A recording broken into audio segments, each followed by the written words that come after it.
ভারিমণ্ডল বা হাইড্রোস্ফিয়ার। ভারিমণ্ডল পৃথিবীর পৃষ্ঠের শতকরা প্রায় ৭১ ভাগ পানিরাশি এবং ২৯ ভাগ স্থলভাগের অন্তর্গত। তাই পৃথিবীকে মহাকাশ থেকে দেখলে পানি গ্রহ বা জল গ্রহ মনে হয়।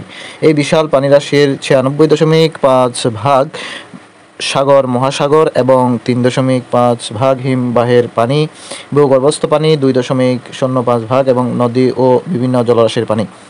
বৃষ্টির পানি মৃদু প্রাণীর সবচেয়ে বড় উৎস।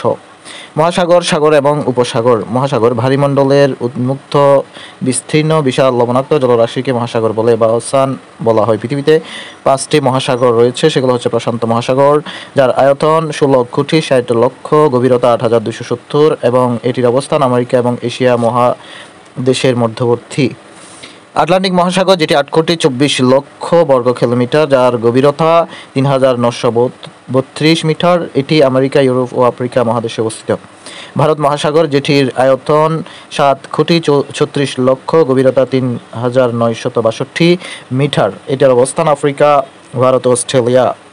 উত্তর মহাসাগর, যেটির আয়তন ১,৫০,৮২৪ মিটার গভীর এবং এটির অবস্থান পৃথিবীর উত্তর গোলার্ধে।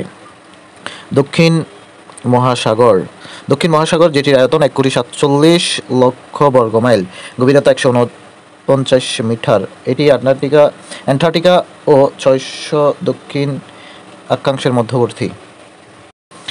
এর মধ্যে প্রশান্ত মহাসাগর বৃহত্তম ও গভীরতম। সাগর মহাসাগরের চেয়ে স্বল্প আয়তন বিশিষ্ট জলরাশিকে সাগর বলে, যেমন ভূমধ্যসাগর, লোহিত সাগর, ক্যারিবিয়ান সাগর, জাপান সাগর ইত্যাদি। উপসাগর তিন দিকে জলবেষ্টিত বা জলভাগ দ্বারা পরিবেষ্টিত এবং একদিকে জল, তাকেই উপসাগর বলে, যেমন বঙ্গোপসাগর, পারস্য উপসাগর, মেক্সিকো উপসাগর ইত্যাদি। হ্রদ চারদিকে স্থলভাগ দ্বারা পরিবেষ্টিত জলরাশিকে হ্রদ বলে, যেমন বৈকাল হ্রদ আমেরিকা যুক্তরাষ্ট্র এবং কানাডা সীমান্তে অবস্থিত, সুপেরিয়র হ্রদ ও আফ্রিকার ভিক্টোরিয়া হ্রদ।